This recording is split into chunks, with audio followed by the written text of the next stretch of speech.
इसरो ने जारी किया वो लेटेस्ट वीडियो जिसमें आप देख सकते हैं कि किस तरीके से प्रज्ञान रोवर चंद्रयान 3 के विक्रम लैंडर से स्लाइड करता हुआ चंद्रमा की धरती पर पहली बार भारत के बने पहियों को छापता जा रहा है। जो सांचे लगे हुए हैं इन पहियों में, उससे एक तरफ जय स्तंभ का निशान बन रहा है तो दूसरी तरफ इसरो का लोगो। दोस्तों, जो सबसे बड़ी खोज प्रज्ञान रोवर करेगा, ऐसी महत्वाकांक्षा वैज्ञानिक रखते हैं, आम भारतीय देशवासी रखते हैं और पूरी मानव जाति रखती है प्रज्ञान रोवर से। वो है पानी की खोज, बर्फ के फॉर्म में पानी की तलाश। और पानी खोजते खोजते उसे और क्या क्या मिल जाएगा ये कहा नहीं जा सकता। दोस्तों, चंद्रमा की सतह में पानी कहाँ मिलेगा, इसको लेकर अलग अलग राय हैं, पर कुछ ऐसी जगहें हैं जहां पानी मिलने की भरपूर गुंजाइश है, जिसमें खुद सारे वैज्ञानिक एक साथ सहमत हैं। जिनमें पहले वो इलाके हैं जो कंटिन्यूअसली परछाई में रहते हैं, जहां कभी भी चंद्रमा की सरफेस का वो इलाका जहां कभी भी सूर्य की रोशनी नहीं पड़ती, जिसे कहा जाता है permanently shadowed region, PSRs। South pole वो इलाका है जहां पर सूरज की रोशनी का इलाकों में एकदम डायरेक्ट नहीं पड़ती है, हमेशा वहां अंधकार रहता है, इसीलिए तापमान कम होता है। और तापमान कम होने का मतलब अगर वहां पानी मौजूद हुआ होगा जो किसी धूमकेतु, किसी एस्टेरॉयड, मीटियोराइट या उल्कापिंड के साथ चंद्रमा की धरती पर एंटर किया होगा और वो टकराया होगा, तो उसके बाद वहां के तापमान की वजह से वहीं जमकर बर्फ बन गया होगा और सेफ हो गया होगा।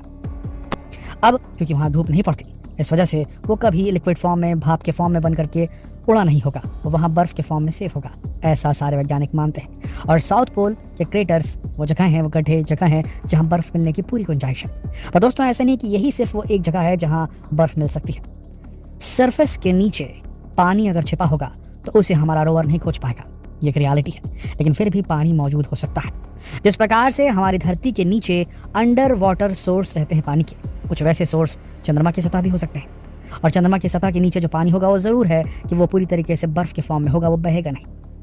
आने वाले वक्त में और भी मिशंस जब भेजे जाएंगे और भी स्ट्रॉन्ग ड्रिलिंग मशीन्स जब भेजी जाएंगी, तब पानी की मौजूदगी चंद्रमा की सतह के नीचे कंफर्म हो सकेगी। या यूँ कह लें कि जब तक कोई एस्ट्रोनॉट फिर से एक बार चंद्रमा की सतह पर नहीं जाएगा,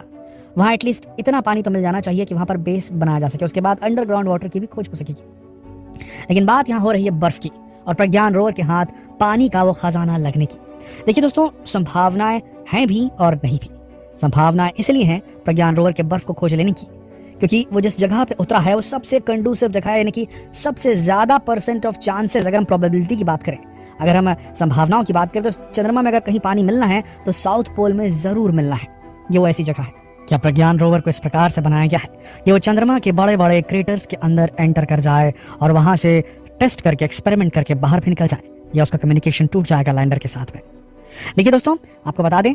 चंद्रयान 3 के प्रज्ञान रोवर की जो ट्रेनिंग की गई है या जो टेस्टिंग की गई है, डिज़ाइन उसके बनने के बाद में, उसका प्रोटोटाइप बनने के बाद में, तो आपको बता दें इसके लिए खास स्टूडियोज बनाए गए थे साउथ इंडिया में। और वहाँ पर चंद्रमा की सरफेस जिस प्रकार की है उसका गहन अध्ययन करके जो OHRC कैमरा लगा हुआ था चंद्रयान 2 के ऑर्बिटर में, उसने काफ़ी हाई डेफिनेशन फोटोग्राफ्स भेजी थी चंद्रमा के साउथ पोल की। और उन्हें ही देखते हुए उससे सिमिलर जो टेरेन था, जो बोलना चाहिए जो तल था उसके हिसाब का, उसे बनाया गया एक स्टूडियो में और उसके ऊपर में प्रज्ञान रोवर को चला करके देखा गया। इवन उसे साउथ इंडिया में कुछ ऐसी जगहों में जिनके इलाके एकदम पथरीले, सैंडी किस्म के थे, वहां पर भी प्रज्ञान रोवर को चला करके देखा गया और उसने बेहतरीन परफॉर्मेंस दी है। अब चंद्रमा की सतह पर जब ये काम करेगा प्रज्ञान रोवर, तो जो सबसे बड़ी समस्या प्रज्ञान रोवर के सामने आएगी इन क्रेटर्स के अंदर उतरने से पहले, ये देखिए दोस्तों, ये क्रेटर बहुत बड़े बड़े हैं, 20-20, 30-30, 40-40 किलोमीटर से भी ऊपर के डायमीटर वाले क्रेटर्स वहां पर मौजूद है, बड़े गहरे गड्ढे जिनके अंदर पूरा एक शहर आ जाए।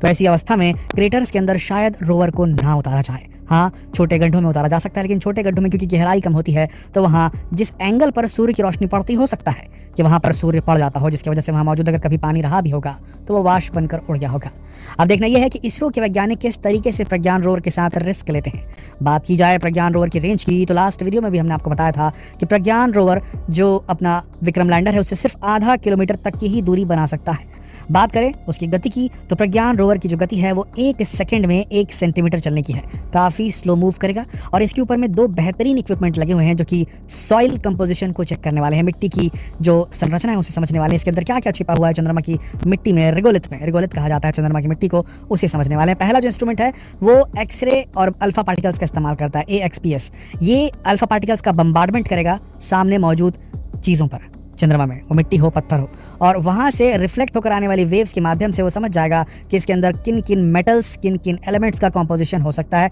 कितनी मात्रा में ये मेटल्स, ये एलिमेंट जो है ये मौजूद है यहाँ की मिट्टी में, उस जगह पे ये चेक करेगा। अपने आप में एक लैबोरेटरी है प्रज्ञान रोवर। इसके अलावा दोस्तों इसके पास एक लिब्स नाम का एक इक्विपमेंट है जो लेजर छोड़ता है। ये लिब्स नाम का इक्विपमेंट भी जो सॉइल कंपोजिशन है उसको स्टडी करने के लिए लगाया गया है चंद्रयान 3 के प्रज्ञान रोवर पर। जब ये लेजर मारता है किसी भी चीज़ पर, तो ये लेजर मार करके उसके एक हिस्से को, जिस चीज़ पर लेजर मारी जा रही है उसके एक हिस्से को जला देता है। उसके जला देने के बाद जो गैसेस निकलती है उन्हें स्टडी किया जाता है और समझ लिया जाता है कि ये किस चीज़ से बना है, ये जो पदार्थ है जो चंद्रमा की मिट्टी में मौजूद है। इन्हीं चीज़ों का इस्तेमाल करके हो सकता है कि प्रज्ञान रोवर एक डिस्टेंस मेंटेन करके क्रेटर में ना उतरते हुए भी क्रेटर के करीब करीब के इलाके में जो है अपने लेजर मारे और वहां पर से जब वाष्प निकले या गैसें निकले तो उनको स्टडी कर ले। तो इसके लिए फिर उसको नीचे नहीं उतरना पड़ेगा गड्ढों में। तो हो सकता है कि प्रज्ञान रोवर जो है वो ऐसे किसी क्रेटर के करीब पहुंचने में कामयाब हो जाए जहां पानी मौजूद हो, और वहां पर लिप्स का इस्तेमाल करके, एक्सपीएस का इस्तेमाल करके ये वहां पानी की मौजूदगी का पता लगा सकता है। ऐतिहासिक होगा वो पल अगर चंद्रयान 3 का प्रज्ञान रोवर ये कर सका तो। लेकिन अगर इसमें नाकामयाब होता है तो भी कोई बहुत बड़ी बात नहीं है दोस्तों।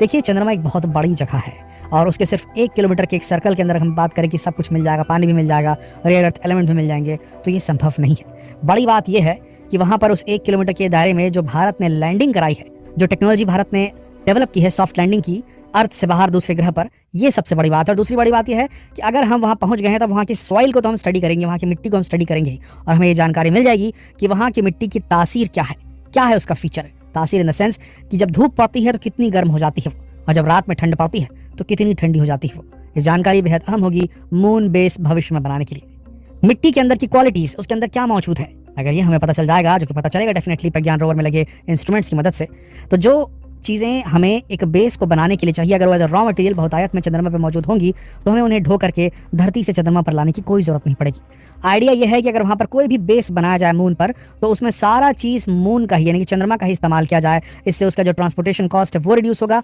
और वो करने से एक सस्टेनेबल सिस्टम मेंटेन किया जा सकता है कि मून पर बेस कैसे बनाया जाए। तो रेगोलिथ की स्टडी और बर्फ की खोज, ये 2 ऐसी चीज़ें हैं जो अगर सक्सेसफुली प्रज्ञान रोवर कर सका तो मान के चलिए इतिहास रच देगा। और अगर वो बर्फ नहीं भी खोज पाया तो भी जो डेटा मौजूद होगा वो नासा के भी काम आएगा, वो यूरोपियन स्पेस एजेंसी के भी काम आएगा, वो रशिया के भी काम आएगा और चाइना के भी काम आएगा कि भाई वहाँ के जो सरफेस है, वहाँ की जो मिट्टी है वो कैसे बिहेव करती है, उसका थर्मोजेनिक सिग्नेचर कैसा है, क्या वहाँ भूकंप आते हैं, क्या वहाँ की मिट्टी में रेयर अर्थ एलिमेंट की भरमार है, कौन सा ऐसा एलिमेंट है जो साउथ पोल की मिट्टी में बहुतायत में मौजूद है और क्या उसका इस्तेमाल हो सकता है आगे चलकर चंद्रमा में बेस बनाने के लिए, या उस चीज़ की क्या इतनी वैल्यू है कि उसे वहाँ से खनन करके धरती पर भी ला करके मुनाफा कमाया जा सकता है। इन सारी बातों को स्टडी कर रहा है प्रज्ञान एक के बाद एक आने वाले वक्त में, क्योंकि वहाँ पर एक डीले आता है, वहाँ जो होता है, जो घटना घटित होती है उसकी जो इन्फॉर्मेशन है वो थोड़ी डीलेड आती है। आने वाली तस्वीरों में आप देखेंगे किस प्रकार से चंद्रयान के प्रज्ञान रोवर ने फोटोग्राफ्स खींचे हैं, उसके द्वारा खींचे गए फोटोग्राफ जो थोड़ी दूरी पर होंगे, अगर वो क्रेटर के अंदर के फोटोग्राफ खींचने में कामयाब हुआ तो दोस्तों बहुत सारे रहस्य चंद्रमा के यहीं उजागर होते चले जाएंगे, क्योंकि ऐसा मिशन पहले कभी नहीं भेजा गया है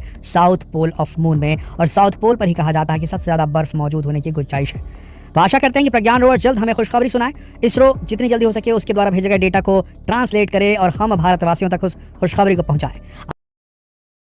आपको आज की वीडियो अच्छी लगी हो तो इसे लाइक और शेयर अवश्य करें। आज के लिए इतना ही दोस्तों, आपसे फिर मिलेंगे एक नई वीडियो और ढेर सारी रोचक जानकारी के साथ।